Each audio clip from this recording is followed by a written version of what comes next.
Greetings everyone, and welcome to the Tangent discussion. We are the Tangent Tadpoles. To my left, we have Druss. To my lower left, we have Voidhawk, and below me we have WAP. CR82 unfortunately could not join us at this time, but might be showing up later. Chris, take it away. Yep. Today we'll just simply do what we played lately. It's not any specific plan, so we're going back to default. Anybody has anything special on that they've played that they really want to talk about? If I say no, do we end this now or? Shortest Tangent discussion No. ever. I recently got back into Divinity Original Sin 2. That Yep. is a good game. So, just what do you think of it? What is it first? That's always a good Sell it start. to me. It is a game that is remarkably close to a Dungeons and Dragons type game, without actual Dungeons and Dragons stuff in it. It is a role-playing game that you can play with up to 4 players, I believe. And Yep. you make your own character, or you can you can play pre-generated characters that have a set story, or you can play your own story. How far have you gotten? Not very. I have gotten to the same point 3 times. The first 2 times were too cheaty for me to think that it was an acceptable playthrough. But have you ever gotten off the first island? Yes, that is the point that I got all 3 times. Okay, so because I have non-cheatily gotten to the point where I leave the first island. Same. That's the farthest I've gotten. I finished the game a while ago. I can't it's back in my. I've done this now. Yeah. I can't really. I remember I really liked the game. I think I played it through it a year and a half, 2 years ago maybe. Could be. It did actually release quite a bit ago. Yeah. But I played through it. I really liked it. I liked it a lot more than the first one. I thought it worked a lot better design-wise. Because the first one felt a lot more gimmicky. Even there's a lot of gimmicks left in that sense that it's a lot of effect combos and stuff like that, which still feel a bit gimmicky, but it doesn't feel as, I don't know, random in some ways. But eventually the whole screen will end up being on fire. Yeah, that's. But I think I got a better connection to the characters in Divinity Original Sin 2, mainly because I felt I knew what the story where you were starting from. I thought it had a better start, so I could attach my characters to the scenario a little bit more than the one. If I remember, they just crash into with a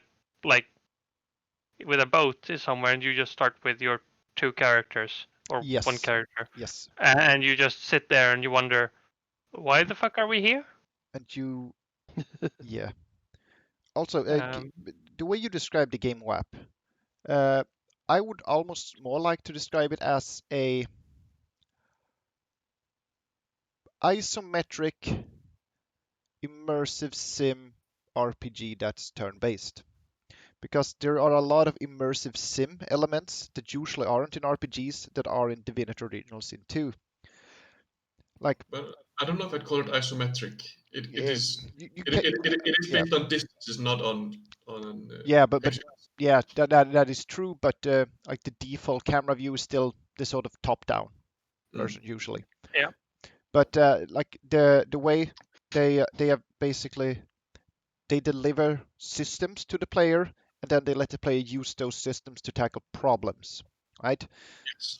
It's very immersive sim to me. Like the fact that I just love the fact, but speedruns of the first game and the second game use this as well. Is you get yourself a really heavy barrel that you bring in your inventory, Now you can carry an infinite amount of weight, but you will be slowed, right? No problem, you teleport that character. And when you get to the final boss, what you do is you plop out that barrel, and then you use the teleport levitate thing to drop it on top of the boss, and damage is based on weight. So obviously, final boss gets smooshed. Yeah. Yeah. That's the thing. It's so close to RPGs that you can do stupid shit in it. Yeah. Basically, I don't know how many of listeners have played RPGs, but usually it's like this is what the rules say, and then there comes some freaking idiot and uses those rules to break the game. This is the rules that go have fun. Yeah, but like for example, a classical Divinity original sin move would be use ranged attack on enemy. Enemy bleeds. Use lightning attack on the blood because the blood is conductive. Which is make a pool of oil between you and the blood. Yeah. Light oil on fire. But me and Sharsik played quite a lot of the first one, and the amount of times that we have, I mean, let's honestly call them what they are, friendly fire mistakes. Because they're very much not deliberate. I played a lot of RPGs with you. There's no mistakes in the friendly fire. There are. There are times when I go like never. Because I think I had like this lightning wand thing, and Sharsik was playing a melee character, so he was always standing in blood, and I was always trying to help him, hitting the blood and taste stunning. And then the enemy obviously made his save roll, so he wasn't stunned, but only Sharsik. And then the other enemy could just wail at him. Yeah. So there's a lot of that in that game, and I think like all of those, when the systems in that game work, it really does feel quite a lot like a regular tabletop RPG, especially if you play it in the Dungeon Master mode, where one player assumes the role of a Dungeon Master and then creates the adventure interactively as the other players go through it. And I am so happy that studio, Larian Studios, gets to do the next Baldur's Gate. Oh, yes. That's good. That's gonna be nice. That is going to be nice. Yeah. Do we have anything else to say about Divinity Original Sin 2? It's a good game. I think that's the conclusion from. Yes. I will say one thing about a particular build that I've seen people do, which is a Retribution Necromancer. Retribution is the same as Thorns. Yeah. So when you get hit, you return damage as well. And Points in Necromancer heals you for every non-blocked damage you do. So you get hit, you damage them back and heal from that damage. Okay. I thought that you would spawn skeletons every time you got hit. The problem. That too. That would also. And I mean, not when you get hit, but spawn skeletons and stuff. The problem I have with that game into both of the divinities isn't it's a lot of fun, but if I would, is that sometimes the rules are so general that things get wonky. Yeah, they do get wonky. It sometimes that does break immersion, and that is in my book a problem. Yeah. But the thing is, it's a sim in some ways, not always a game in the in the way that we think about a top-down RPG game, which is fine. Yeah. It's a different type of game. It has different. You have to measure it differently, and I really like it. But I'm not blind to its problems. And I also think that this is one of those cases where they have a lot of benefit from being the only ones who does isometric sim RPGs. Like usually when you have our top-down RPGs, the focus is very much on the RPG systems rather than the external systems outside of the RPG things. Like all RPGs have, ways to do damage, healing, and all of that. What they do outside, like the sim stuff they do outside of that, is what's differentiating it to me. Yes. Because the story, while good, and the characters, while good, it's not like I'm gonna be like, well, I mean, I've played a lot of RPGs that has good characters and good story. Like that's not a defining feature, I think, for Divinity Original Sin. No, I actually think it has a bit of a weaker story than most of them, even. That's also because they have to factor in the part of not needing to have a story except the story that you create. Yeah, because apart from the overarching Because they allow you to kill every quest giver and story character in the entire fucking game. Yes. Yeah, but yeah, that's also my like the point of view I have is that on story wise, it's just that they don't have to focus on story, so the gameplay is gameplay is basically more important to them than the story. Yes. And that shows. That I think is one of the reasons I actually was able to stay with it. I realized lately that I have, unless the story is really really engaging, I have a problem playing top-down RPGs. They have to catch me, because after playing pen and paper role-playing games, I kind of get that from that direction, and I kind of expect, a type of social interaction when I play. Maybe it is almost like being damaged from that experience, and if the gameplay is not good enough, it makes it harder to stick with it. So I bear I've tried playing both Pillars of Eternity 1 and 2, but never finished them because I didn't like the gameplay. And was it the one that wasn't voice acted? 2 was, right? I can't remember. One used the Baldur's Gate style of voice acting in that major scenes were voice acted, but not like regular NPCs and such were just text.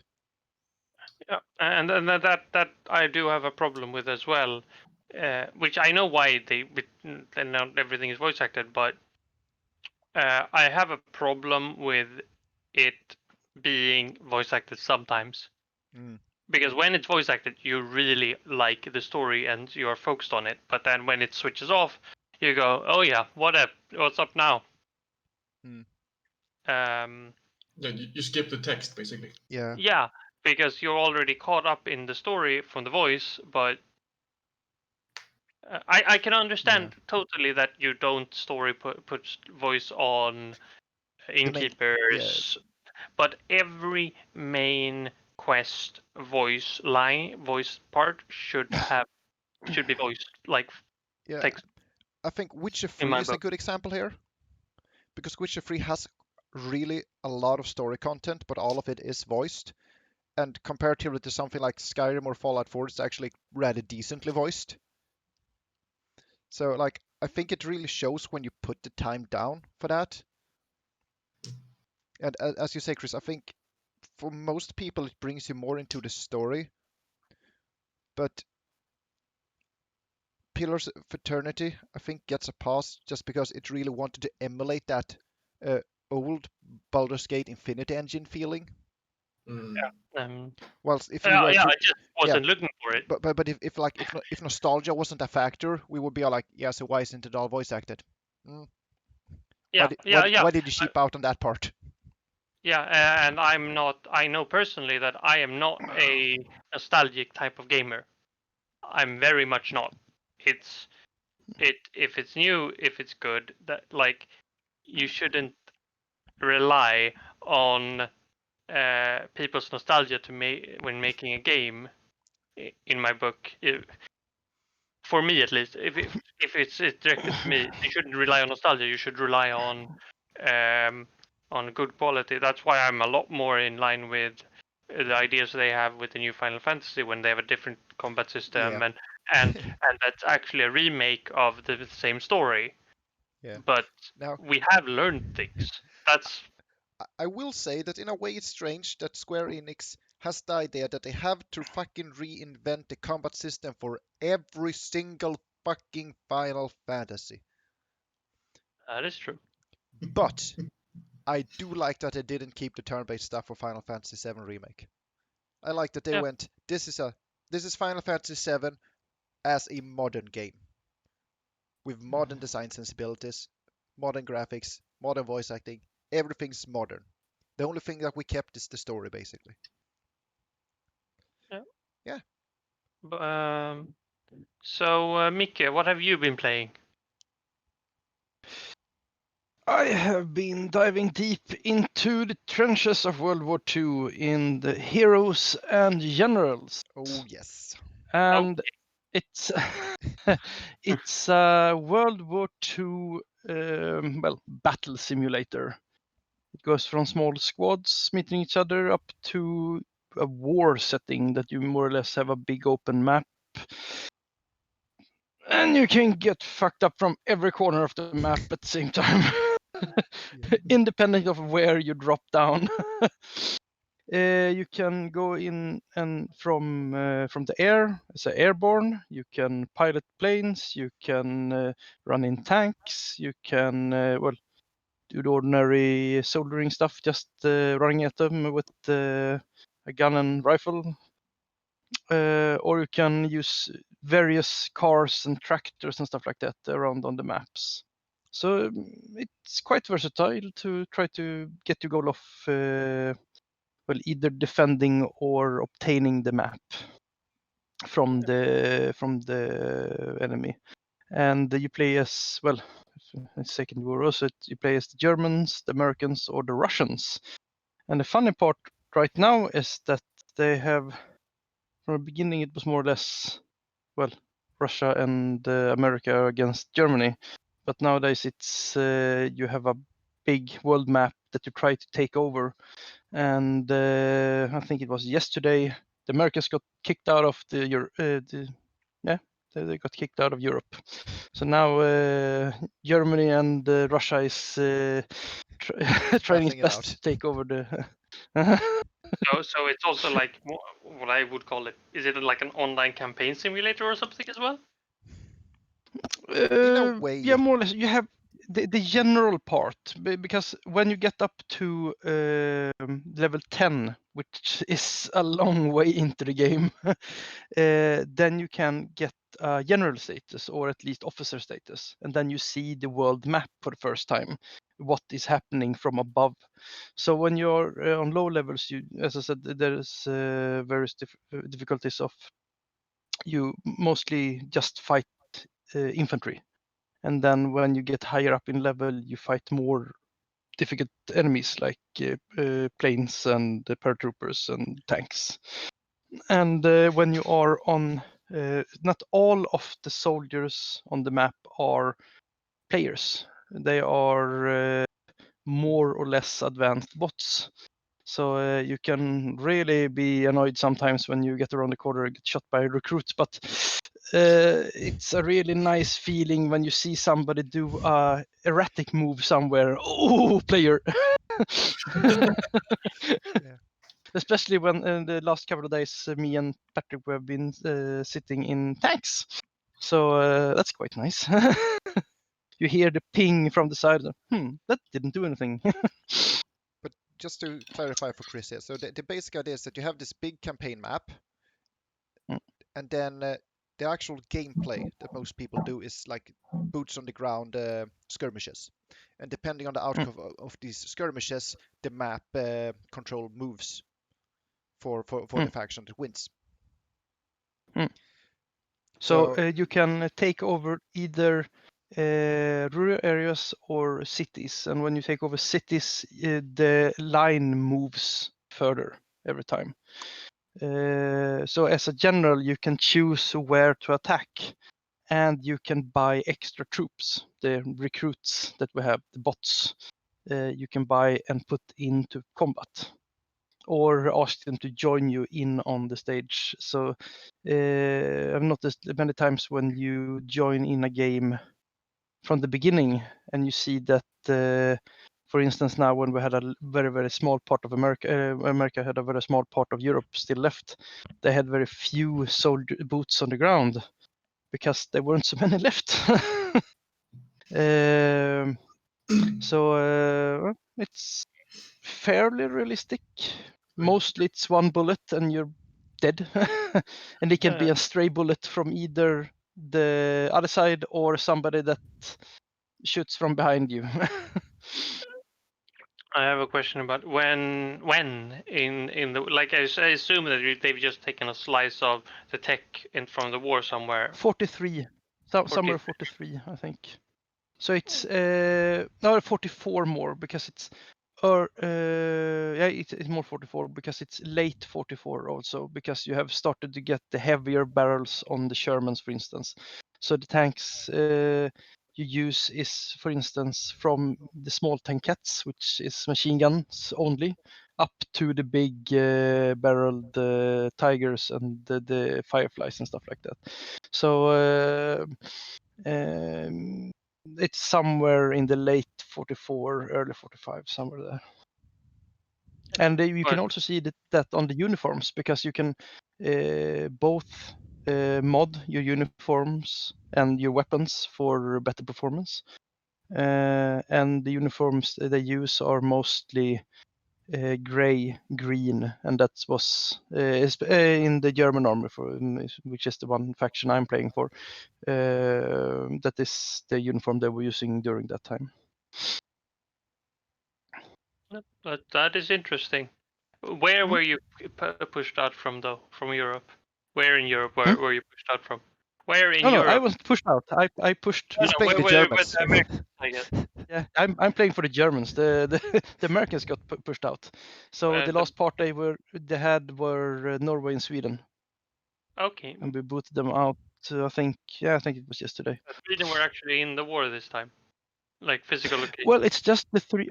There's a physical. They're the physical part of the map, but they only have, I think, 5 or 6 maps. Okay.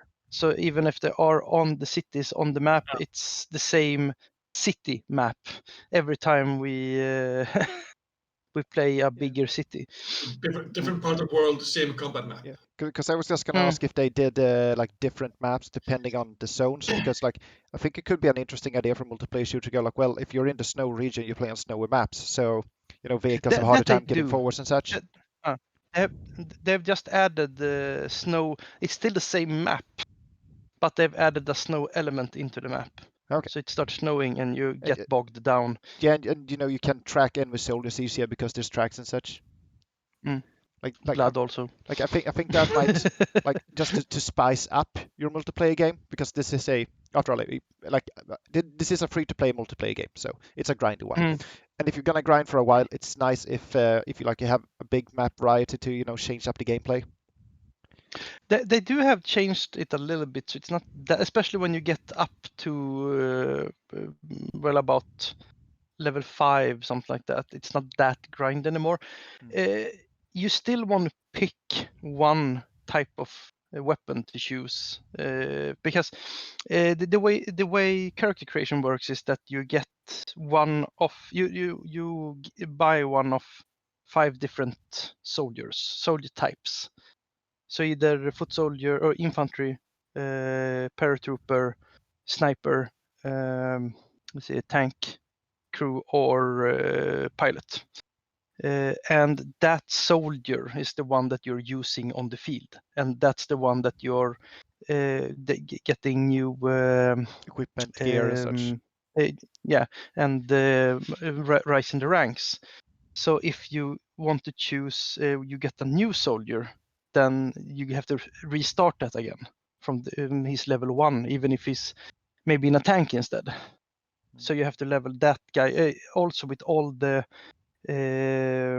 with all medals and stuff like that. You also have to re-earn them. Do that. Re-earn them again. But I don't feel that as a problem. I got a new, for instance, now they had a sale on, you could buy a new start trooper. So, and I have been I've been wanting a automatic rifle for long time, so I got one, and I got a level 1 soldier, but with an automatic rifle. So it was a really nice feeling just jumping into battle and you got a single shot, you missed me, haha. So it's a free-to-play game. I'm always interested in what type of monetization they're using and how that is affecting the game. They are using. I'm usually kind of against free-to-play as it is used nowadays. They do have, as many of the big free-to-play is that you can buy membership, and you can buy membership with in-game currency. So if you earn enough gold, you can pay, and it's not that expensive for monthly pay, but you have to pay. You have to play a lot to get it. But when you get higher up in the ranks with a soldier, he will earn higher salary as well. So if you put in the time and get a major or a commander or a general, then you get, for each battle, you get about maybe 3 or 4 gold every time, and gold is the currency used to buy weapons and membership and stuff like that. So and for membership cost, it's, I think I counted on about 200 crowns. No, not even that. 100 crowns per month. What do you get to play membership? for that? You get I think it's doubled XP, doubled money. 0.5 extra money.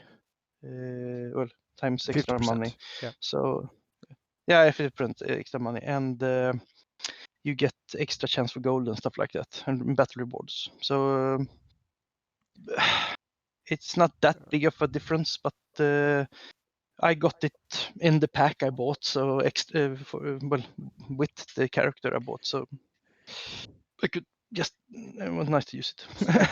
and I also think it's important to remember that if the game is free to play, like we're usually gonna have to be okay with them having some sort of monetization. Like I think it's more a problem when it's in premium priced games.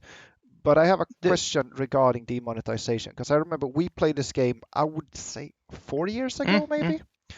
And I remember distinctly that they had weapon degradation, and that you had to spend some of your currency to repair them. You have to do that, and if you have a high class weapon, so you buy better parts, they will break faster, or they will tear more.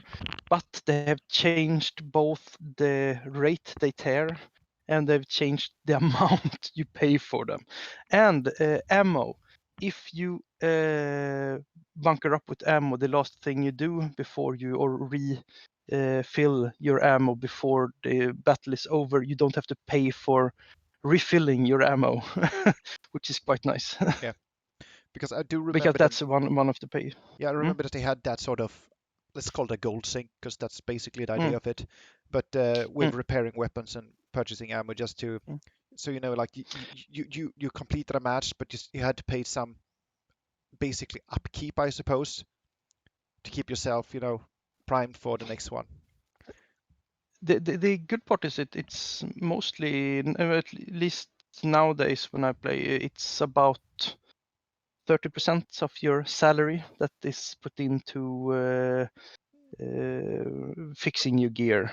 Yeah, that's so even when it was free on the free side, it was it was much cheaper. But the thing that I like with this game compared to a lot of other free games is that you can pay for advance, but it doesn't do anything, because the only thing you do is that you pay gold to get higher ranking stuff. But it doesn't mean that they are better, because it's mostly because how you're playing with this. So if you get a new rifle that you're not used to, somebody else is going to steal that from you and use it on you next time you see him. And if I can just go on a quick tangent about monetization systems, I always remember the one that Activision put a patent on, if you've heard about it. Really interesting one. Based on multiplayer shooters, they claim they haven't implemented it in any of the shooters so far, so it's probably never one of them. But the basic idea was they will profile a player and go, okay, this player seems like, using basically AI learning technology, like to profile you and go, we think that the player could be interested in this item. The game will then actively match you against the player who has the item the game wants to sell to you. So, and generally of a higher level as well, just, to fuck with you, so that they will beat you consistently with the item the game wants to sell you. You will then go out into the store and maybe they have some sort of adaptive pricing for different players. And oh, look, that rifle that just killed you 10 times, it's on a sale. Maybe you want to have that. You purchase the rifle, and the first match you play after purchasing and equipping a rifle, it will match you against players of a lower rank, so that you can feel like a badass with your new rifle. I think they have the opposite version of that in this game, because mostly I meet people that see a gun that, oh, that's the nice gun, and it works really well here because I have my up-ranked soldier. Yes, but and this then is I buy this is the also gun, get a new soldier, and I get fucked again and again and again with the new rifle. but just as a quick tangent on monetization systems. But generally speaking, if it is a free game, let's be honest, they gotta earn their fucking upkeep somehow. There is nothing. There is nothing that can be called a free game, in my book. No. It's what like they should be called is don't... easy access games. Yeah. In my book. Yeah. Because no game is free to play. It's just how easy it is to access it initially, and that the cost of having an easy access game is they have to have some other way of earning money. Yeah. My problem is when non-easy access games try to use the same tricks as easy access games, which is why I'm just going to call it easy access games. Shadow fucking War. Yeah, but like Battlefront 2 or Battlefront 2 as well. Like that was the big backlash. Was Battlefront 2? I mean, even Overwatch in some senses, but yeah, but I think Overwatch didn't get the backlash. Like it had exactly the same systems basically, but it didn't get the backlash. Overwatch didn't gate content. Content. I think that helps. Overwatch didn't gate content, and also Overwatch delivered what most players considered a semi-feature complete game to begin with. While a lot of people think that Battlefront 2 was basically stumped from the start, just the same as the previous Battlefront. But it's good now, though. Which one of them? 2. Battlefront 2 is good now. I don't actually think I've played the second one. I played the first one. I thought that one was really good, actually. Like as far as gameplay was concerned, I mean, DICE makes good shooters. Let's be honest, but yeah. I particularly like the co-op gameplay of Battlefront 2, where it is essentially the same as a multiplayer game, but you're always against bots only. So you can feel like a badass while playing Han. Yeah. Okay, that's one of my problems with shooters nowadays, is I'm missing that type of, we're playing together and we're feeling badass. It's all competitive. Like I have to be good to have fun. And I think the problem there is that why they kept it for a bit because there are some games that still have a horde mode, basically, which is you versus the AI, but they very rarely let you play normal multiplayer, if you will, versus AI. I think mostly because they can't be arsed to program bots, if I'm being like perfectly fair, but that's why Unreal Tournament is still the greatest. Yeah, but I mean, we do have Halo, for example, which I still kind of feel badass when I play Halo. Even Halo 5, I felt badass. I might not like the map design as much, and I have other problems with the game. Yeah. But they still had, like, I still felt badass. And it wasn't that I had to be good at the game to actually have fun in the game. Yeah. And I think that's a problem a lot of competitive shooters get into, is that actually being good is a necessary part for the enjoyment. And I mean, we talked before about the gaming being one of the few mediums that actually has a gating process, actually, that you have to be good enough to play the game to enjoy it. And this is doubly down for multiplayer games, because not only do you need to be good at gaming, you also need to be good at this specific game. Like you have to be better than the average player. Yeah, you have to be better than you have to be above 50%, right? Because if not, you're just getting ganked. Yeah, or at least know how you find a way around your problem. Or alternatively, be one of those players who can have fun with a group of friends, just losing consistently. Like some people still have an enjoyable time. But yeah, but I mean, I'm gonna go back and talk about Counter-Strike here. I've been watching Counter-Strike as well lately, but that's a different question. But I remember I having great fun playing Counter-Strike with my friends. You know, just a group of friends, and then like at a LAN or something, and you know, oh, somebody shot me, and that being great because to be of fair, in that instance, you also get back into the action fairly quickly afterwards. Whereas some other games, you're out for several minutes. yeah, and there you're doubly punished basically, because not only are you forced to be inactive due to being a bad player, you are also denied your revenge. Yeah. But I also, one of the problems is that when it's like that, it feels like it sheds, you know, the worst players. Yeah. And then that, you know, the average limit increases, moves upwards. Yeah, and I mean all competitive games have problems with toxicity in their communities. Yeah. Because there will every competitive game will spawn some sort of elitist community. It's just that's the way it is. And the problem is like in some sense I actually do like some ideas with when Blizzard's league system in StarCraft 2. Yeah. You have Bronze League, and people in Bronze League are shit. Everybody knows they're shit, but everybody they're facing is shit. Yeah. But to actually have that in a proper multiplayer environment, you actually have to present them. You have to have a large number of players, and as soon as you start losing some of those, you have to have enough to fill the leagues. Yeah. Which is eventually going to make the bad people face the gooder people, which is going to reduce the play count even more, because after losing 15 games, they're not coming back.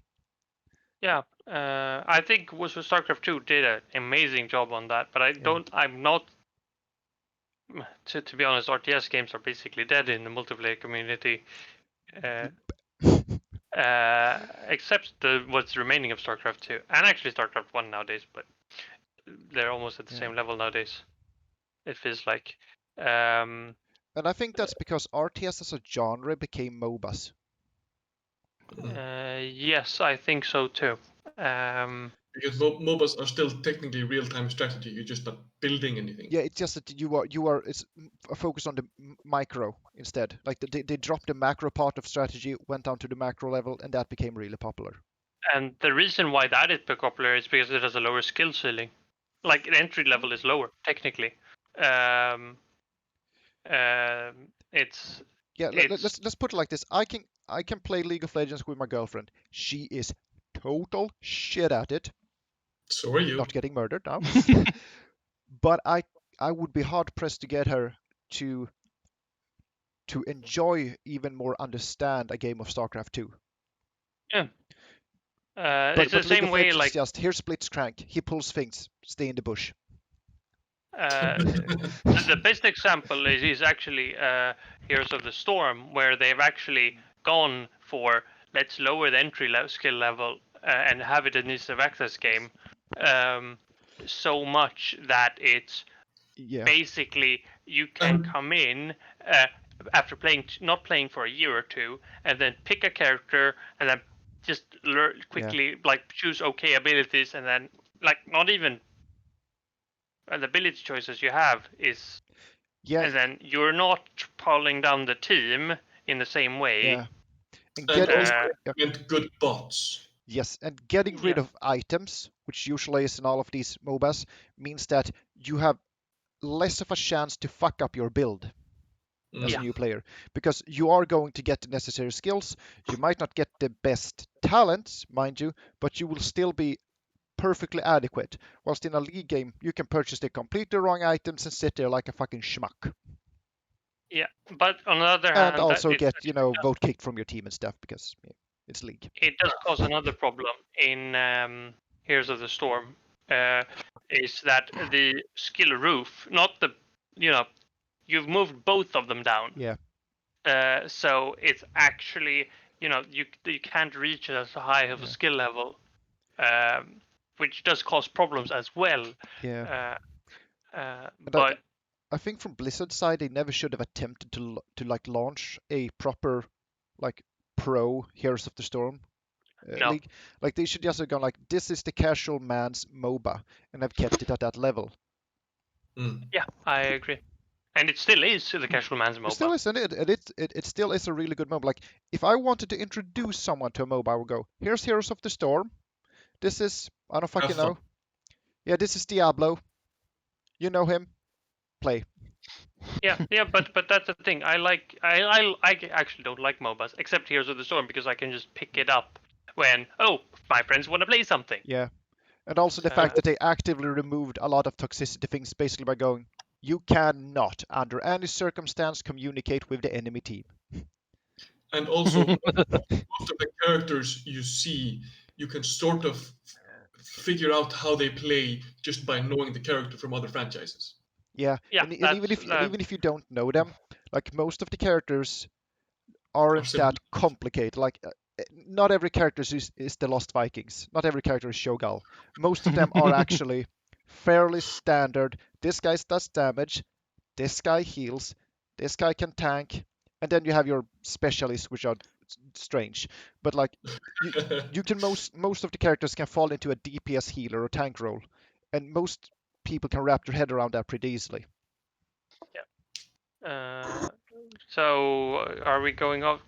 We're going back off tangent. Yes, Mike. World War II. What's the best gun? World Anything War II. else to say what about is the best gun? Well, do we mean mechanized or handheld? I mean, if you have to pick a shooty boom boom stick, which one are you gonna go for? The STG-44. So, not knowing anything about guns, would you mind describing it to me? It's a German. It's Sturmgewehr. Am I right? And it's more or less intermediate cartridge assault rifle. So it's AK-47's granddad. Nice. But I'm just glad I got Sturmgewehr STG. So they more or less just shortened the casings on the ordinary 8mm Mauser and put them in bigger magazines. So I think that's the biggest favorite in the game, but that's just because you have on close quarters, which is where I mostly aim to be if I'm not sitting with a sniper rifle somewhere. Then I want high firepower or high fire rate, high firepower, and it gives me both. So nice weapon. You probably have the same type of version of it in the Russian or the American team as well, but I haven't played those, so I don't know. I'm going to anything else on that game, Mika? No, because it's free. It's what did you call it? Ease of access. Ease of access, yeah. Ease of access. Easy to access games, maybe. If yeah, you just have shortened. Yeah, if you have played shooter games before and just want to give it a try, it's free to install at least and free to start playing. So try it out. It's actually quite nice. If you like that type of game, it's actually it's not bad for that type of game, and it looks quite good as well.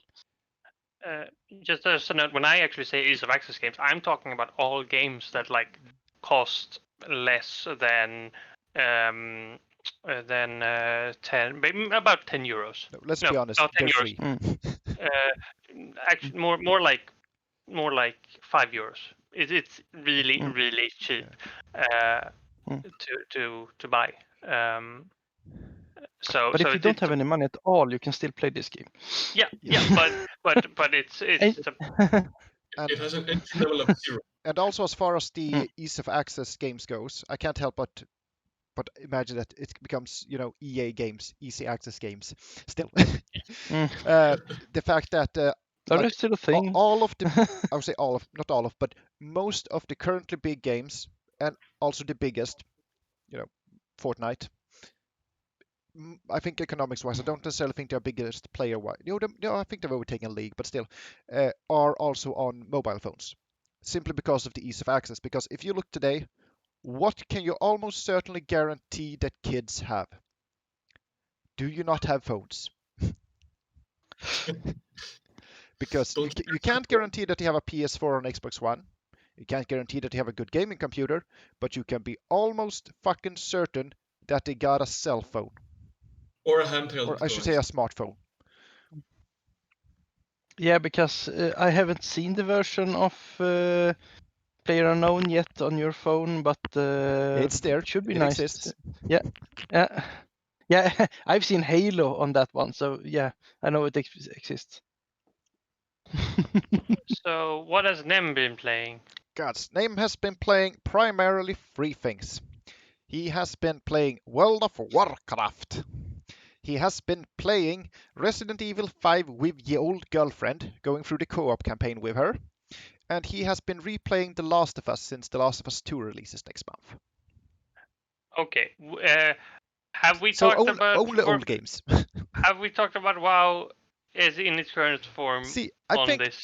I think that's a discussion better left for when Patrick is around, because he's actually also playing current World of Warcraft. Even though WAP has played Battle for Azeroth, but I still think it's. I've played the expansion, not the patches. Yeah, which is why I think. Mickey, have you touched WoW before? I've touched it with a 40-foot stick once. Yeah. Okay. Yeah, it's always good because. See, so, Mike treats heroin like heroin should be treated. I'm the negative aspect of this. Yeah, I'm supposed to be in this discussion as well because I'm going to be the negative part. but just seeing as we probably want to discuss the game, let's save that for when CR82 is here. Yeah. But considering the other 2 games, Resident Evil 5, still a fantastically good game. Don't play it single player. When was it released?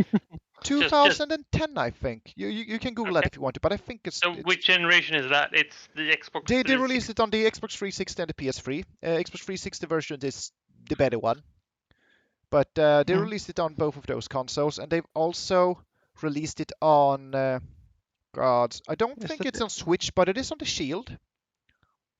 What was that? Is that Africa? 9, yeah, 2009. Yes, the Africa one, the one that we played through on the Xbox Mic. Yeah. But they also released it on the Shield. They've done re-releases or remasters for the PlayStation 4 and the Xbox One. But it is, apart from, a lot of white man's burden and colonialist stuff, because Japanese people don't get that, it is actually a pretty good game. And it's really good in co-op because, I can easily carry her through it, but the fact that it is co-op means that she can, the fact that I can carry her means that she can partake more on her own terms. Like, it doesn't matter if she misses half of her shots. Because the AI would do even worse. Oh, the AI would do even fucking worse. The AI would go, oh, it seems like you got a boo-boo on your finger. Better use this full health first aid spray on you. Yes. You have to remember, he played it with me instead of the AI, so that's saying a lot. Yeah. You did good, Mike. You did good. But that I've been replaying, and I am a sucker for Resident Evil games, so I am obviously a bit biased here. I love almost all of them. Almost. Resident Evil 6 is, it has problems. 1, and I liked it. Which one did you play? 5. 5, yeah, but 5 is basically Resident Evil 4 but co-op. It's horror. It's gonna be a 40-meter long stick for me. Yeah, but I think they are really good games. All of the Resident Evils, basically. It's not horror. It's gore. I liked it too. I really liked it too. When I can get the second one is good. Both the remake and the original. And obviously that was before we started doing these, but I've obviously also played the Resident Evil 2 remake, the Resident Evil 3 remake that came out this year. Also really good. Capcom knows their shit. They're on a fucking roll currently. Oh yeah, Capcom is going really well. It sounds from all. Hoping for a new Mega Man soon. Yeah, might be. And then The Last of Us I have been replaying the remaster on the PS4, mostly because it's actually running at decent frame rates, 60, and a proper resolution, 1080p. But that game, I appreciate it more replaying it on the PS4 than I did on the original PS3, mostly because I think the type of combat they are pushing really gains a lot from the 60 FPS rather than the original 30 to 25. It's one of those problems. So like the game just feels a lot better to play, and just because of that I'm enjoying it more. But it is still like coming from Naughty Dog, it's a very strange game because it's a very slow-paced game. Yeah, Wait, Naughty Dog? No, wait, did we? I switched to The Last of Us. Oh, yeah, okay, we went to The Last of Us, right. Oh, yeah. Naughty Dog did not make Resident Evil. Yeah, okay, I was really confused how that switch was. Resident Evil is way too fucking Japanese for Naughty Dog to have made it. Yeah, Naughty Dog usually makes good shit. Yeah, they do. I'm just gonna check what... They have done the Uncharted series. They did Crash Bandicoot. They did Crash Bandicoot as well. Yeah. They did Jak and Dexter, which is why I have my... Yes, they did. That I actually only played the first one. I really enjoyed the first one. I don't know why I didn't back up 2 or 3. I think it was mainly due to parents and age restrictions on the game. Yeah, I have the HD trilogy on I say HD, but on my PS Vita, but I haven't gotten to play it yet. But it's prepared for when I'm going to bed, I guess. But then I also always thought that Ratchet and Clank and then caught my eye more.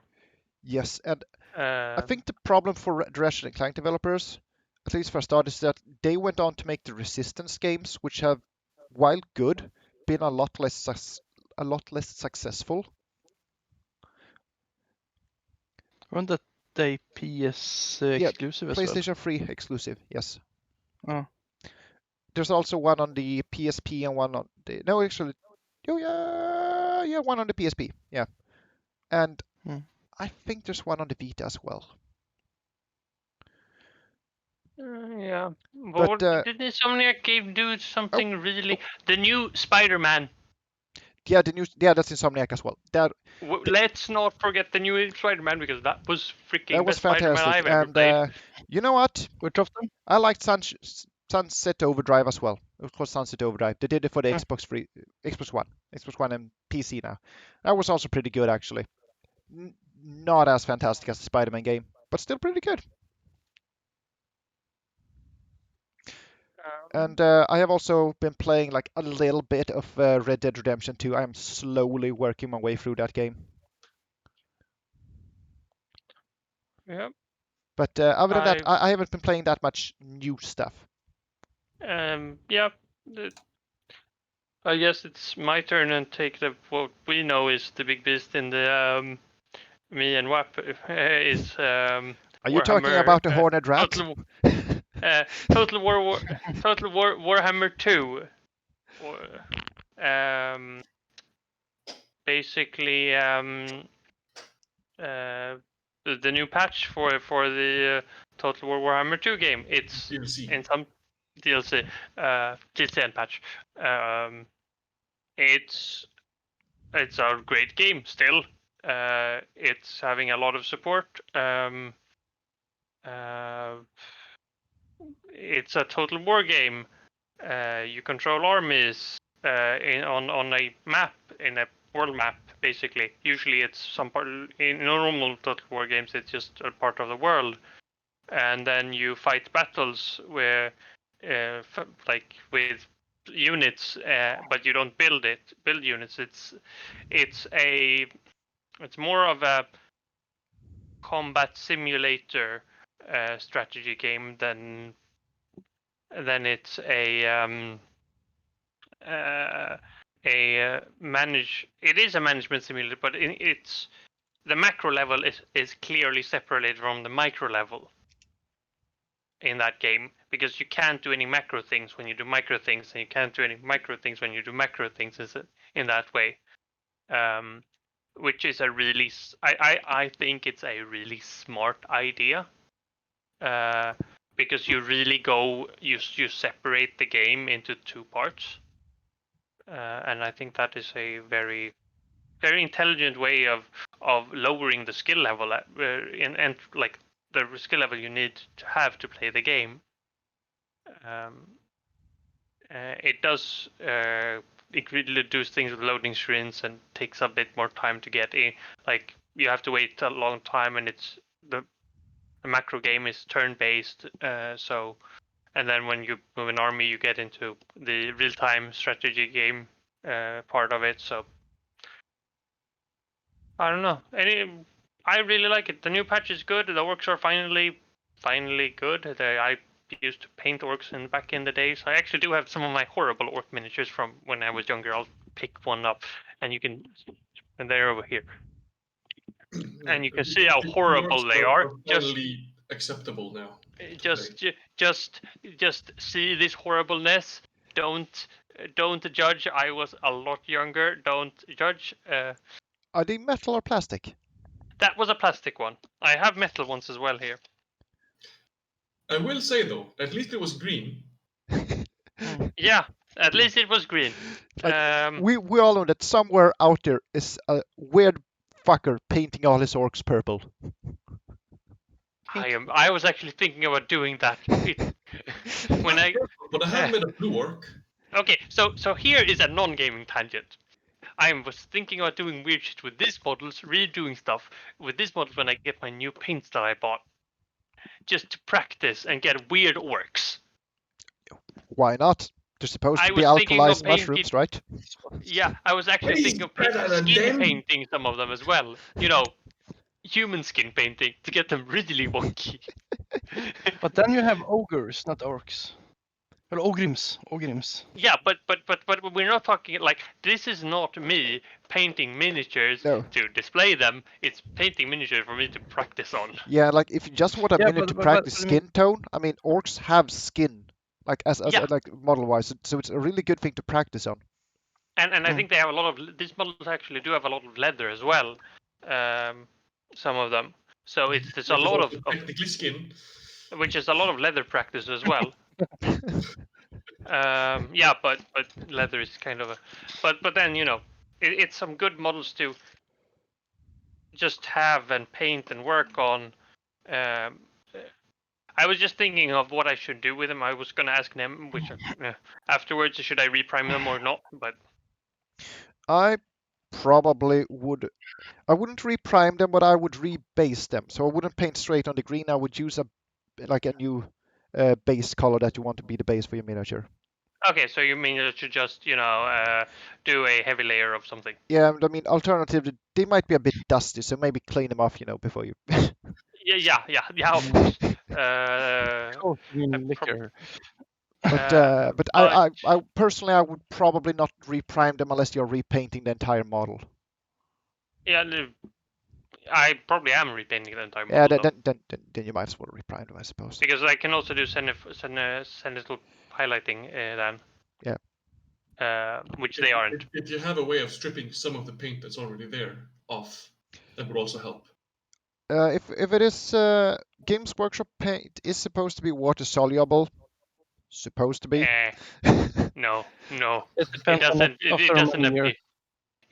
No, I don't think so. It doesn't look like it's water soluble. Oh, look, we have visitors. Hey. Give me a second. That means we can talk about World of Warcraft later. Yeah. Sorry for the douchebag o'clock. I will bring up my glasses real soon. But okay, so yeah, we'll be playing Total War Warhammer 2. It's a great game. I've been playing Phantom Factorio as well.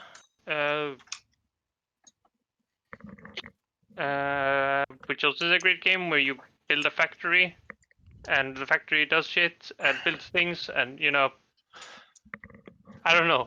Factorio is kind of the weird games that if somebody pitched it to me, I would go, why would I like this?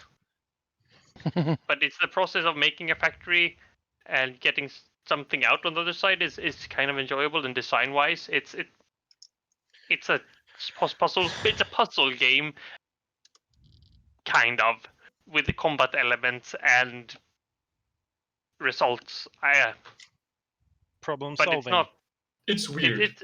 It's a problem solver game, basically. That's the fun part.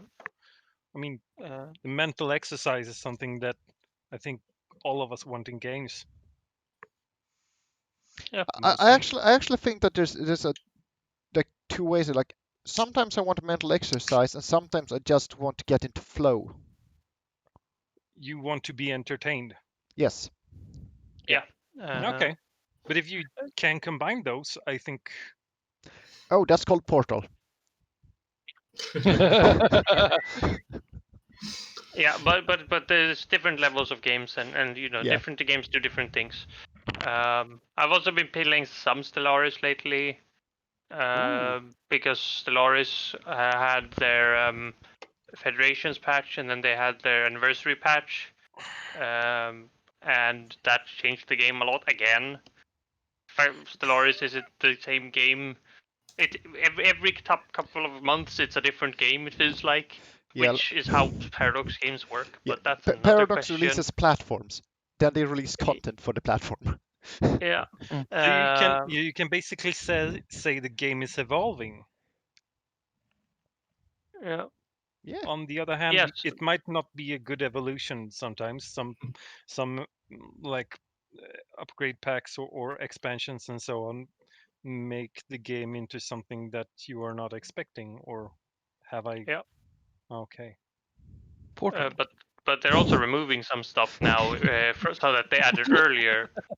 In for example Europa Universalis, they're removing some stuff or changing it again, which. Yeah, and I think that is also interesting. Like,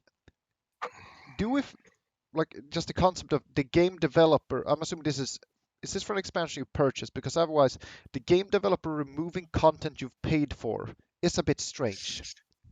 That is not what they're doing.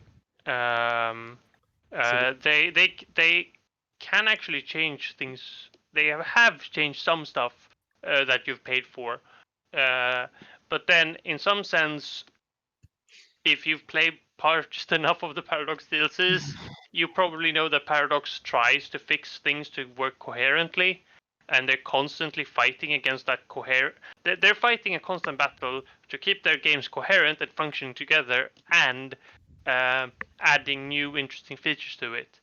Okay. And that's when I look at Paradox games, that's a really big issue.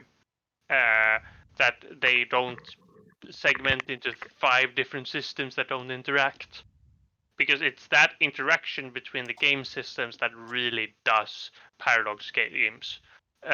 It's that, for example, in Crusader Kings, it's that your character's stats have effect on the armies you field and how well they perform, and then the armies have effect on which lands the player characters hold and the characters in the game. So it cycles back all the time, and that's the strength about Paradox games in general. It's nothing is supposed to be totally separate from each other.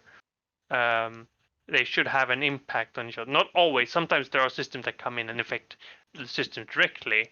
The rest of the system just goes in input, but most of the things are like the core gameplay is always supposed to be something like you have some resource, you use that resource, and then something might have affected, so you gain more or less of that resource or less of that resource, and then the system throws you an event that does something, and chaos reigns sometimes, and shit goes bad and shit goes good, and you're constantly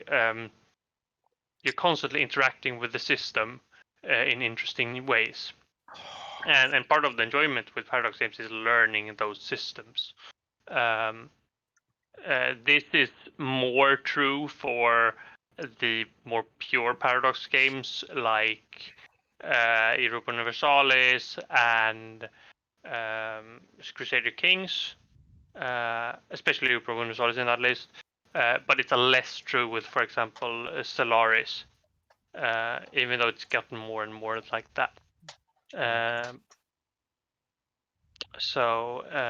But I mean, that's the kind of philosophy they have about strategy games: is no element of the game shouldn't relate to any other, like should be just separate. You shouldn't have a mini game in the game. That's their perspective on it, I think, and I think that is a good design method. You shouldn't have a mini game in the game. Yeah, basically. So they are actually saying that the game should be so entertaining in itself that you shouldn't have to deal with like smaller. Basically, in some sense, that, for example, take what should I say?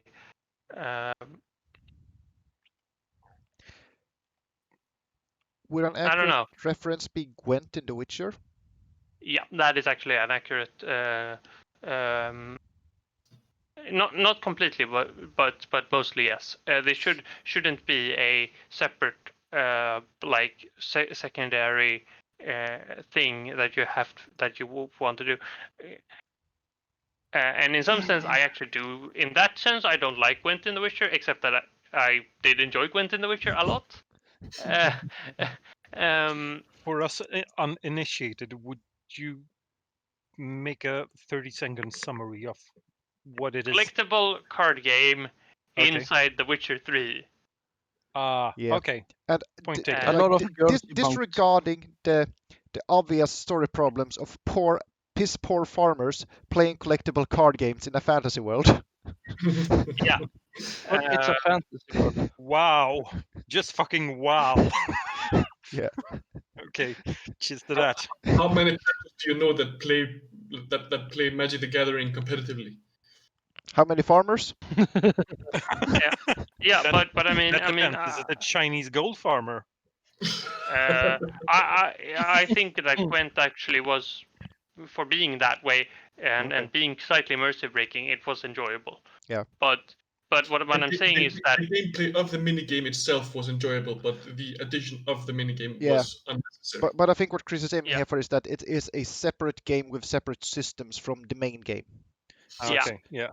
Like I think the definition you want to make of minigame here is that it is something that you could like lift out of the main game and place outside without any of the regular context, and it would still be its own thing. It's like it's an instanced game inside of your primary game, I suppose. Like for example, if you put Hearthstone inside World of Warcraft, an ability to play Hearthstone inside World of Warcraft. In a way, yes. I am actually missing. I'm actually missing the function in Gwent where you can just rage quit and stab the guy in front of you. Flip the table. Yeah, but my point with Paradox games is that they try to make things function together in a sensible way, and I mean that sometimes like it's not just this system has effect on that system. It's like this thing, this stat, which has effect on this thing, and this thing, and this thing. Like I'm gonna stability in Europa Universalis. It's the stability of the nation. It has effect on your income. It has effect on your, if I remember, it's manpower. It has effect on legitimacy. I think it has effect on, like it's like, oh, it has effect on like 6 different other things that in turn affects other things. The system I think that is least integrated in some sense to the rest of the is the rulers. But it's gotten better with that, so it's just not ruler. But then you also have like personal unions and other shit in that game. But I mean, the game that I think is less web like labyrinthine in its cohesiveness. That's also a problem. They have so many systems that they interact in weird ways, and you need to know all of the interactions as well. That's the entry level problem with Paradox games. The entry level problem is they don't make proper tutorials. They've been better at it lately, though, but still not very, very well. It's more like you read the Wikipedia like all the time, even when you know the game. It sounds like this kind of learning curve. Yep. Yep. It's like, here's the game, play it. Go fuck yourself. In that sense, I think Stellaris is a bit better. Yeah. It's easy to get into. It's easier. It's gotten more complicated though lately. Yes. Because they've been patching it to me more of a Paradox games because That's what the people players want. that's what their players want. It started off more in the more of like somewhere between a Paradox games and Civ, a 4X game. But it's moved back more toward a Paradox game. It still has some of the 4X elements in it though. So. Also, I'm going to take this moment to introduce our 5th tangent tadpole, Sierra82. There we go. Yes, there on my I'm right here. side. Before I was not. Yes, he is indeed a magician. Thank you for the introduction. I take this moment to also say that me and Mike are celebrating Swedish Veterans Day, 29th of May, and also that this year is 80-year anniversary. 80, what the fuck? 80-year anniversary of the Swedish National Guard. So cheers, people. Anyway, sorry for interrupting. Cheers, people. But I don't know what I should say anything more. But Stellaris, I'll just say what Stellaris is because I think I missed that, and then into the tangent into Stellaris is a game where you basically play a space nation with starships, and you build starships and you settle planets, and then you fight wars with other star nations. And Space strategy. it's a space strategy game with very little, with very much a focus on building and diplomacy and construction rather than the actual war system. You don't, when you fight a space battle, you just say your navy should go and fight that navy and then fight. Okay. So no, it's basically you have no control other than what fleet you've put into the battle and what units and how you've equipped them and stuff like that. So it's just you have this fleet, attack when that's done at least. So basically, like civilization. the warring is kind of obfuscated. It's a bit of vague, like you handle it because you're military, and we'll handle the politics, the base building, the diplomacy, the like that kind in of some thing. sense, you still construct like you control the navies, but when the navies actually meet. Okay. You all you see is your ships shooting at other ships. You can't do anything else. Okay. Okay, that's you are the government, not the army. Yeah. Okay. I see. So is the it government turn-based or is it's not turn-based. It's I think it's RTS? It ticks the game ticks in real time every day. Okay. Yeah. So it's kind of like things happen day by day, and it is smooth, but in truth, if you really go close down to it, it is like every day, mostly every month things happen. Every month you gain income. Okay. So at the beginning of each month, you usually have a lot of stuff to do. So it's hidden turn-based. Kind of. Semi turn-based. Semi-turn-based, and because you can always do things outside of your turn, so everybody does everything in parallel if you're playing with people. But you gain resources turned every so often. Yeah. Okay. Yeah. So it has this turn element, and that's the same thing about most of the Paradox games. Most about Crusader Kings 2 and EU4 are like that, and Imperator is like that as well. It's kind of this blend of let's implement turn-based features and type of turn-based gameplay, except you're not everybody can play in parallel. I think it's a well-designed system for that. Is it online or is it It's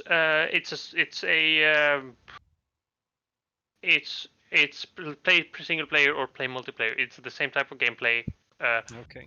And usually, if you play multiplayer, you still have AI nations. Yeah. Okay. You're always dealing with AI usually. So, but usually they get skimped when people know how to play the game. Like multiplayer co-op possibility. Yes and no. It's not forced, but you can choose to act together. Yeah. So, but it's not like if you look in Stellaris, it is like that. Everybody plays their single nation. But in Europa Universalis, for example, you can actually play the same nation even.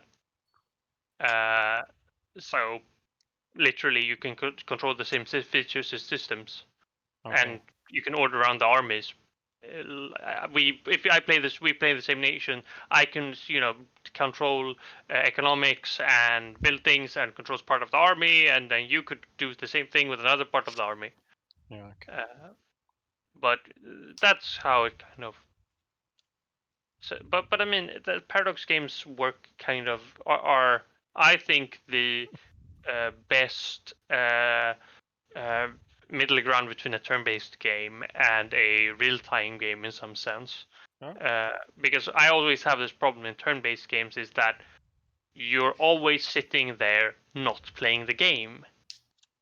It's I mean, turn-based game have an interruption to the actual flow, but on the other hand, RTS games like StarCraft demand that you are very active all the time, sometimes even hyperactive, like you constantly have to be on the edge doing stuff, acting, reacting, and so on. So like a middle ground would be very interesting to actually try to play. So Yeah, it sounds like a great game. I would pick up Stellaris if you're interested. I can show you to you after this if you want to. But I can show you most of the Paradox games because I have most of them. But the thing is Paradox also games, yeah. Do you have like free space, the old free space games? no, wait, no. Oh, Let's wait. I'm not sure about your exact question. Free space, you said. free space, space simulation. No, that's Stellaris. Stellaris is the space game. The other games are actually what are they usually called, Nem? I think they call them grand strategy. Yeah. So usually you do start from history in those games. So Europa Universalis starts in the entire world is the map, the real world, and and you start in 1300 or 1400, I guess, something like that. It starts at the end of the 100 Years' War. Okay. That must be like 15 some. I mean, like the 100 Years War, wasn't it in the end of the 1500, something like that? No, I think it's 14. No, I might confuse it with War of the Roses or the 30. I think the War of the Roses is about it's before. I can't never remember exactly. Yeah. Sorry. My mind. I think my mind was drawn to Agincourt, 1415. That was something else. That was the Middle Ages. Never mind. Yeah, but it's at the end of the Middle Ages basically. Yeah. And then Crusader Kings 2 is the Middle Ages. It starts from the early Middle Ages after fall of Rome, and it ends with it ends. I can't remember. I never remember the end dates because should be somewhere around 1600 or something like that. No. It ends before. Like Crusader Kings 2 is about medieval things. You have in Crusader Kings 2 you have characters. You play a king. You play actually a baron in that game. So you do that, and then in EU4 you play a nation. Okay. And you control the nation. And in Stellaris you also play a nation, for example. Okay. So it's a bit different. What I said before about free space is It is a Paradox interactive game. It's a space simulator. I think it was in the late 90s or early 2000s, something. Must be late 90s developed. It's a space combat simulator. It's like a cookie cutter story. It was really awesome. Like graphics were awesome during the time when it came. It's kind of cute. Okay. Part of my childhood thing. But Never let mind. me let me go and say something more about the turn-based thing, because that is one of the key gameplay features I think of where it is in game and how the game works, is that you have pause, play, fast speed, and fast forward. Hmm. You actually have speed control over the game. That is good. So you can play in different speeds, and that really does work well. That you can set the pace of the game. So if you're really good at the game, you can play really fast. Mm. You don't need to have a lot of time, and you can pause it and then say, "Oh, I need to fix this, this, this, and this." And those of your orders actually get queued up or something Yeah, like that. yeah. Okay. Usually you can't do a lot of things. It usually is, I need to do all of these things, and then they execute. It's not a lot of queuing in unit movement isn't that Hmm. Still a bit behind. prevalent.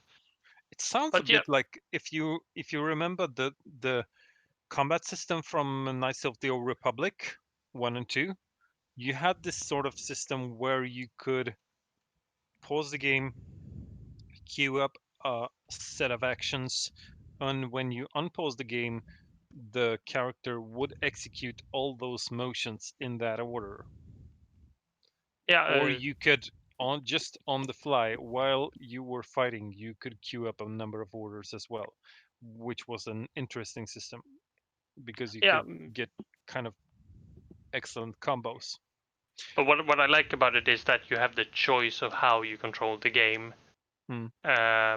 It's not that time ticks as a constant rate. It's that, and in some sense, that's why I think it's somewhere between turn-based and real time, because you have that choice. You can reach from on basically turn-based, and you can go on the other side and basically play it as a active game all the time. I usually end up playing it somewhere in the middle because I have know the game, and usually you don't want to spend a lot of dead time.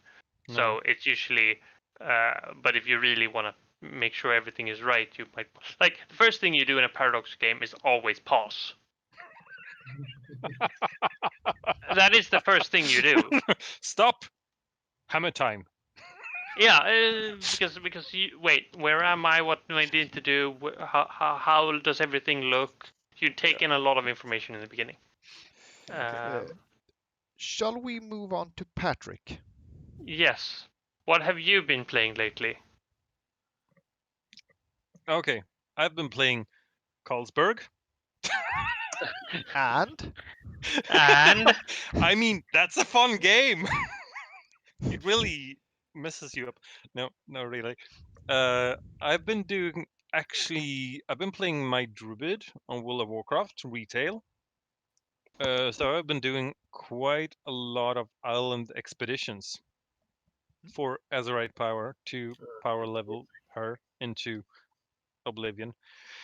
Uh, on the other hand, just to go real balls down deep nerdy into that kind of shit in World of Warcraft, I saw a YouTuber actually posting something about island expeditions that was like, whoa, okay, maybe we thought wrong about island expeditions because it seems like you can do most of those by not mining the Azerite and instead going on the semi elites instead.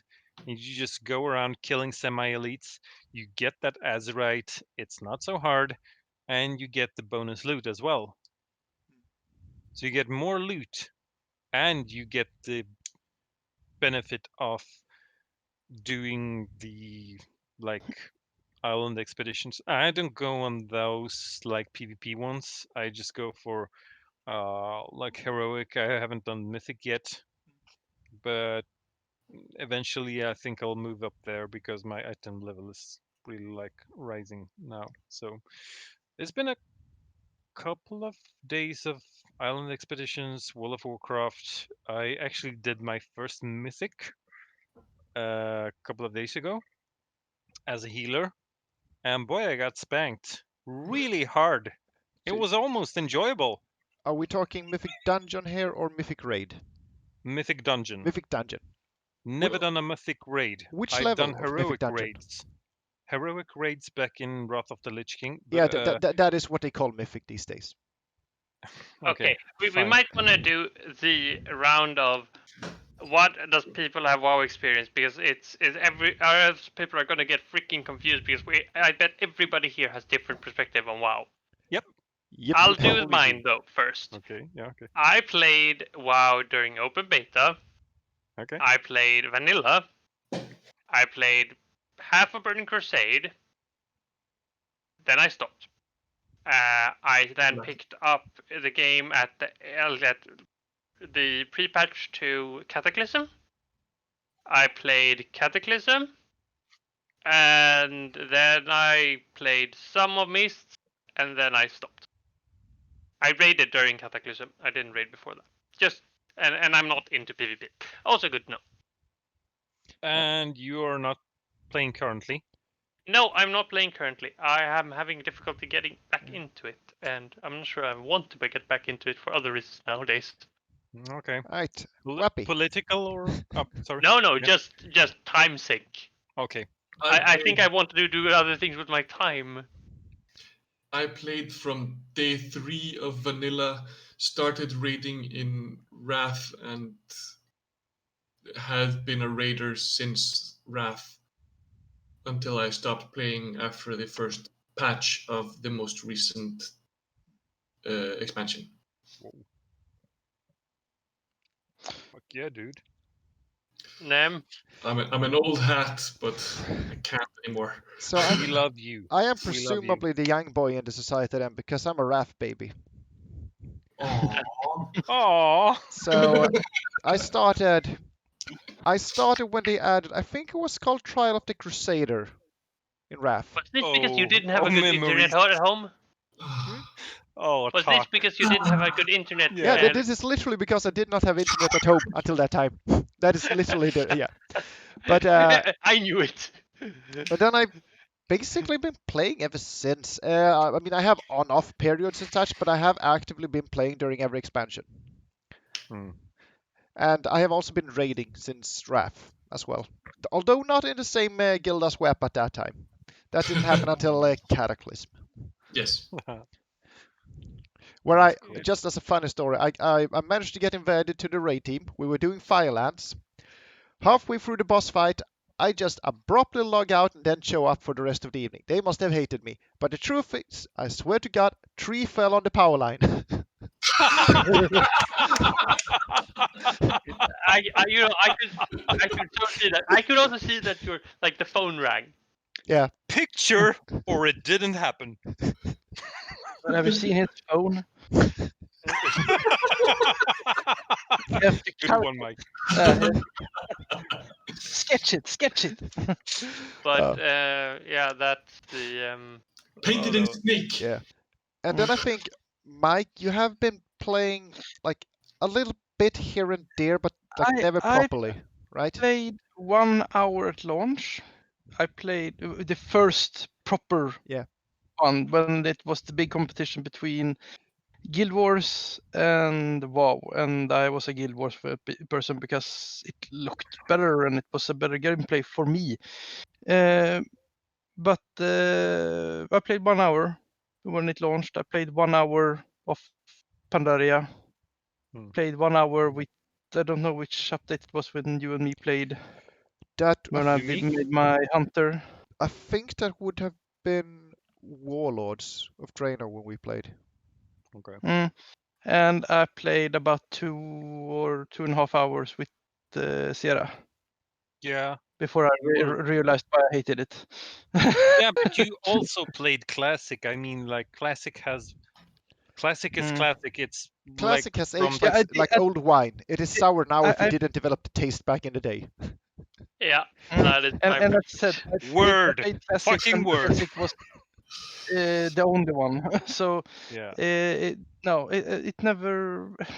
I don't know, but it's something with both of them. I have a hard time with both of them. It's something with Yeah. the gameplay and the looks that I can't get over. Yeah. I hate, but it's the same with World of Warcraft 3. I loved World of Warcraft He means Warcraft 1 and 2.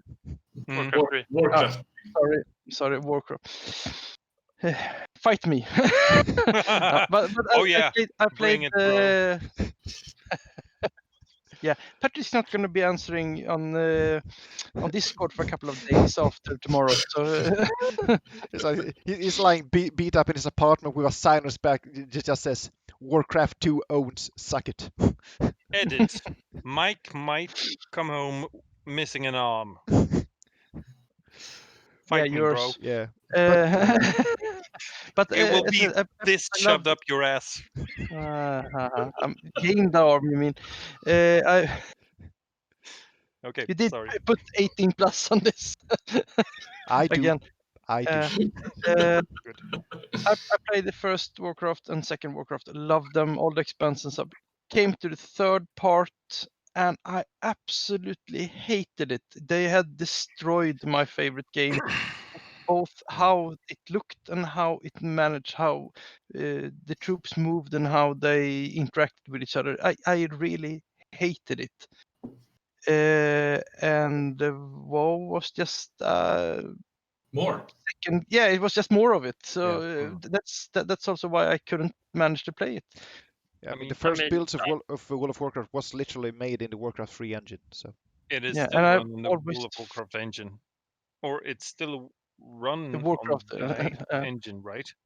But it's I the think- same I with think it's the same- War of the Rings. I think I couldn't play that either. I Yeah. tried, but Yeah. it had the same problem. and I mean, it's not that you dislike MMOs in and of themselves. Like we have played MMOs No. that you've enjoyed. I played so. a lot. I played Korean MMOs, and Look, if you can manage to play them, you can play anything because they. Hey, Druss will play Legends of the drop Pirates the online fucking any bullshit. Because one of these days, when you were playing, after we played World of Warcraft, you're like, now you tell me you play Korean MMOs, and you were like, no, I don't like the grinding. Yeah, Bull fucking shit! You play Korean MMOs, and you don't like the grinding. But the Yeah. titties What are bigger. the fuck? I played Mu for about 2 years, and that's Yeah. hell on earth, more or less, with that. But I mean- oh, Yeah, I mean, in gaming and in any media, it's always fine to say, I just didn't like it. Yeah. Mm. That's a legit. Yeah. That is legit. I respect that because Mm. I don't like certain games. Yeah. I avoid horror with a long stick. And I bathe in Even it. like They it's pour enough it on that me. there's a horror tag on it, and I will avoid it. That's the length. Okay. Uh, I'm just bullshitting, Mac. Right. But I still love you, bro. Patrick, when did you start playing World of Warcraft? Oh, so I think it was, I don't know if it was closed or open beta. It was like my my sister's boyfriend, he had an account. He got into one of the betas, either closed or open, and I made a Night Elf Druid there. And that was probably my first contact with the World of Warcraft. It was awesome. And then, like, he's 1 the month. person responsible for destroying the big part of your life. Yeah, it is. Yeah. That is actually a true story. I'll get to that. I think we'll Sorry. This might go on into like a 5 minutes like rambling from my part. So just cut me off. If Just you go think I'm- ahead. Take the Okay. stage. Get a pillow. Get yourself a nice drink, preferably something with a high alcohol. I'm just gonna ask Content. before you go on that, Nem. How are we on time? I say that Patrick can go on his little rambling, and then we should probably cut it because we've been running for almost 2 hours. We should then not do the rambling. We should actually discuss WoW in its current state, I think. But Chris, in that case, would you mind adding for the next time we sit here that Patrick needs to lighten his heart on World of Warcraft and how it can negatively affect a person's life? I think I that can do that. I can do a summary in like either a do minute. that Yeah. or we'll just do Go, that in go private, with the summary, and depending then we'll on talk how about we retail. feel. Yeah, but let's actually talk about something with a bit more general substance to if anybody's listening, not too much. Although we do have listeners, because I have been approached by a friend of mine going, "When's the next episode coming up?" And I'm like, I don't fucking know that. What sound am I making? You I'm should just get- We'll call it Blizzard soon. Yeah. Okay. Next episode, I can tell you about how WoW can actually destroy one's life. But to be fair to our listeners and WoW history and so on, so played vanilla, was a total fucking noob. Played TBC, was a total fucking noob. Started to raid in Wrath of the Lich King. It was fine and dandy. Did some heroic raiding and heroic and so on. And then shit happened, and I played on per like private servers to and from like spotty, and then I started playing again somewhere around what was it, Warlords of Draenor. I think I got into retail again, and now it's been like to and from. It's a love-hate relationship to and from, and I don't know. I can say with kind of honesty that I very much like Legion, and I kind of like BFA as well. I cannot say I don't. I hate it because the old nation of Kultiras is back. Is one of the nations that was actually in Warcraft 2. So it's old history coming back again, and I'm just when I knew that Kultiras was back again and they had the teal colors back from Warcraft 2, I was like, oh god, goosebumps! Fuck yeah, bring it on, man! So that is a summary of my Warcraft experience. So So like I'm having like I went back in and tried to play. I think I played through the what is it called, campaign, or that leveling through Legion. The leveling progress. Which is what I actually say is more of the campaign. It corresponds to the campaign in most games in some sense. And I had problems with Legion. I like when I reached the end of Legion, I sat there and looked at like how does this game handle progression, end game progression, and I didn't feel like it made like it felt too gamey. Basically, that's actually my problem with it. I think basically I didn't like having an upgrade system on equipment. It's sort of like the game knows it's a game. It's like you're breaking the fourth wall in a movie or something like that.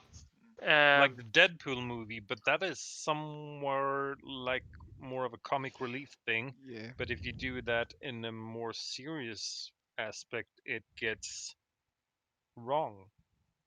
Yeah, that like I think I felt like that legendary weapons was cool, but I also felt like I didn't earn this shit. You understand what I mean? It wasn't mine to take. Yeah, and that is one of the most important things about WoW. I think is that it's not my weapon; it's someone else's weapon that I picked up. Yeah, and it's like having that personal experience with your gear is extremely important in WoW. It is. I think it's what actually like the development of your gear through WoW and the earning of that is what gives like most purpose to the game. I understand that. And and back when I played Cataclysm, I felt every gear piece I got was something. I of course you could modify it and what's it called, reforging? Is it still called Reforging. reforging? Yeah. Yep. And you could change stats to it so it fits, and you can have a build and do stuff like that. That was great, but it didn't feel too much. Do you understand what I mean? And suddenly you level up to like Legion level and you get in there and suddenly someone drops like an artifact weapon in your hands and like, take this, you will need it. You're a hero now, you're on champion. And you It is will level dangerous this to and go you alone. what? Yeah. It's dangerous to go alone. Take this epic staff, like not even epic, it's an artifact staff. Like, okay, Yeah. thank you. Because I actually did like it that we, the players, never, and I still think this is partly true as well, but we, the players, never actually did the big things. Yeah. It's usually, we helped doing the big things usually. Yeah. Yeah. And we got our own gear. We were part of the big thing, or we were we were the prep for the big things. Yeah. Basically, Although, in the final cutscene of the latest expansion, it is your character doing the deed. Cheers to that. I like doing the deed. Yeah, but that's the thing. I think that, and that's the difference between what I call a European RPG and an Asian RPG. Is that in a European RPG, it's more about the character and the character expression, and in a Asian RPG, it's more about the story expression and you acting inside that. But I think it's a cultural thing as well. It must be a cultural thing because in Asia you generally have like we the society. Every member is a part of their society and their Yeah. every time you as a family member go out from your house into society, you're like the face of the family, so you have to like be respectful and be someone. Every time you as a person from a city go to another city, you're a face of your city against the other people and so on. In Europe you're an individual. It's very individualized, like we and the United States and most of the countries of Europe, or Western Europe at least, are very individualized. So I think it's a cultural thing that it is very based on I, Yes. me, ego. Yeah, And I think it's and that's the no. key thing you're saying is that RPG games developed in two places at the same time. You have the Japanese genre, and they are different. They're not the same RPG genre. Nope. And in that sense, I think WoW is actually closer, in some sense, to the Asian RPG genre. In some senses. In endgame progression, at least. That is also, I think, more of a necessity of taking a world with characters and making it into an MMO. Yeah. You can't have everyone play that character, so they must be the setup for the characters rather than the actual characters themselves. And I think my problem is rather that they try to go from one side of the coin to the other side of the coin. On the other hand, you have the backlash from Cataclysm, where many people were complaining about Thrall being Green Jesus. Every time you had a problem, send in Thrall. He's Green Jesus. He will fix everything. It's like, okay, you have this super character that does everything, and people, like, if you play an MMORPG, I get it that you are not the one hero that everybody's waiting for, but you need to have the feeling that you are affecting in some way. It's not like, okay, you did this, you killed 3 rats. Yeah, go out, kill 3 more. Like, And there are RPGs that allow that sort of thing for you to be there, like EVE Online, for example. Yeah, but I mean, like Wrath of the Lich King, I think it was that introduced us to phasing, that you are in different phases in the world, and that made us, at least me, feel at least that, okay, I did this mission, oh, now a new like flight path opened up because I changed my action did that this army could actually invade this part of the world and actually open up these Yes. possibilities. And that was a very, very, very interesting thing. It was very rewarding. Yeah. To It be was a fair, good change. I think they only used it for Wrathgate, the technology at that point, but they used it a lot more in Cataclysm. Yeah, but my point of view is like there's that I think what you're complaining about is actually bad storytelling. Oh yeah. Perhaps, yeah. See, That Not as well. That as Blizzard well. makes good cinematics, but they are piss poor storytellers. and I mean we saw a pretty pissy story like in some sense I have this I'm not sure if this story right now, but it almost felt like they're redoing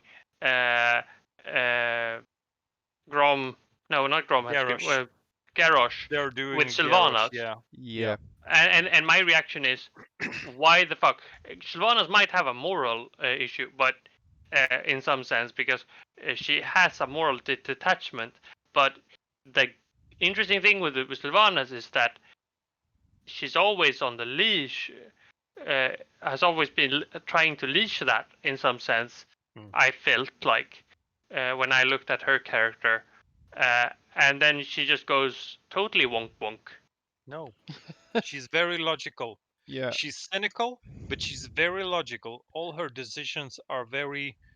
I mean, if you look from like moral compass and society and humanistic like values, it's like, oh, she's the devil. But if you look on it from the actual, she's the war chief. Yeah. Read the title, War Chief. When it comes to war, she's very logical. She makes very cynical but logical decisions. Burning the world tree for the elves, for example, was a very logical act of As, course, terror, but it because was her very objective was to win. Yep. her object. Yeah, Or but because it's just as simple as that. You think there is a second place in war? Fuck no. She won. Yeah, but big. it's that I don't know. It just felt like when BFA because I did listen into when BFA started. Hmm.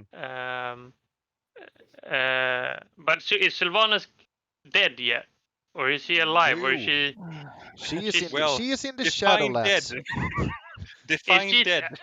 Has she been thrown out basically, or No, from the? she has escaped left. on her own. Okay, well, so yeah, okay, so she is no longer the warship, I assume. She is no longer the warchief. She's realized that she's no longer welcome. Yeah. The interesting thing is that with her absence, I mean, like, if she knew things were happening behind the shadows, like in Shadowlands and so on, or behind the shadows, yeah. If she knew that things were happening behind the scenes with Shadowlands or something like that, she did something for both the Horde and the Alliance that they couldn't do on their own. She made herself a common enemy and made them unite in a cause against something, Yeah. which is interesting.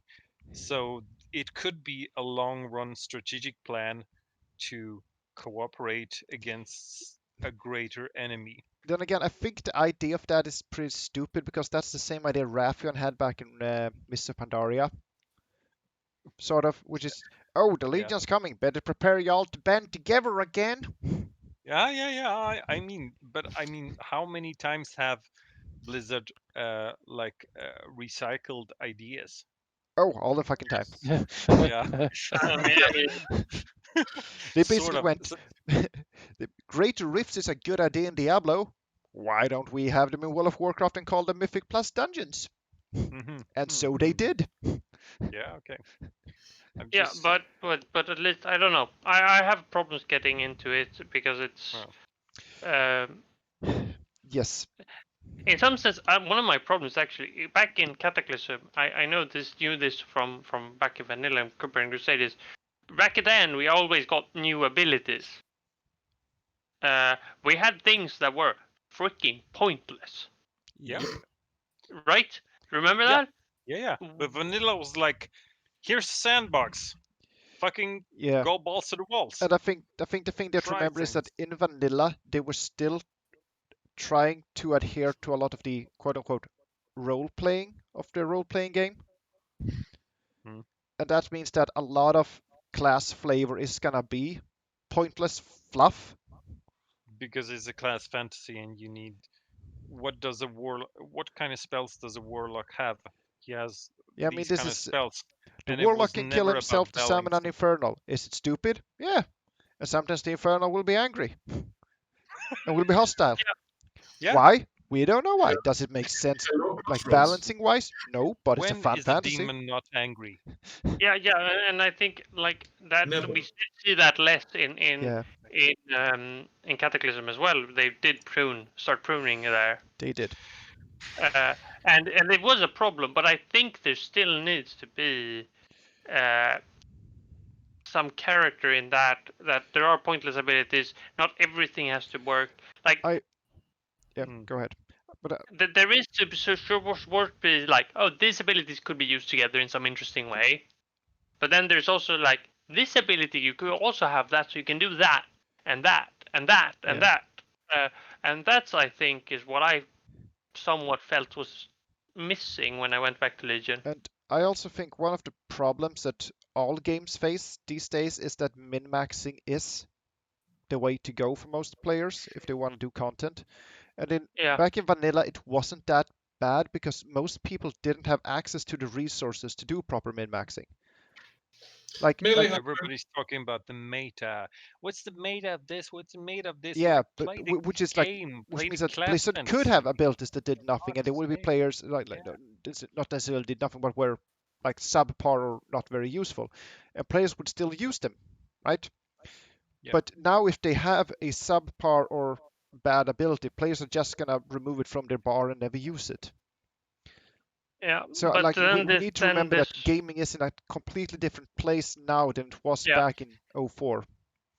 Yes, and that I realized. It's just that I haven't moved with WoW basically since Cataclysm, and it's hard to get back in if you want to get back in with the perspective of it being the same game as Cataclysm. It's not, and it's really hard to break that idea. I can say just to answer Nim about those things. I don't have the like what's the best for that class. I mean, like I check up things on Icy Veins, for example, talent builds and so on for healer druids and protection warriors perhaps. But when it comes to playing those classes, I pick with okay, how do I want to play this class? How do I want to play this druid? I want to have this kind of a rotation because I don't know. It's like I know my play style. I want to play this style, and I hope this play style will work with my druid. Is it the best meta? Fuck no, it's not. But if you're just playing by the numbers, if you're just interested in numbers, go buy yourself a fucking calculator. It will rock your world. And with that, I think we are unfortunately going to have to start rounding this thing off. Oh, sorry. So I'm gonna call this episode "Go Buy Yourself a Fucking Calculator." I love you, man. Is the theme? Is the name of the episode always one of the key features we say? Yes.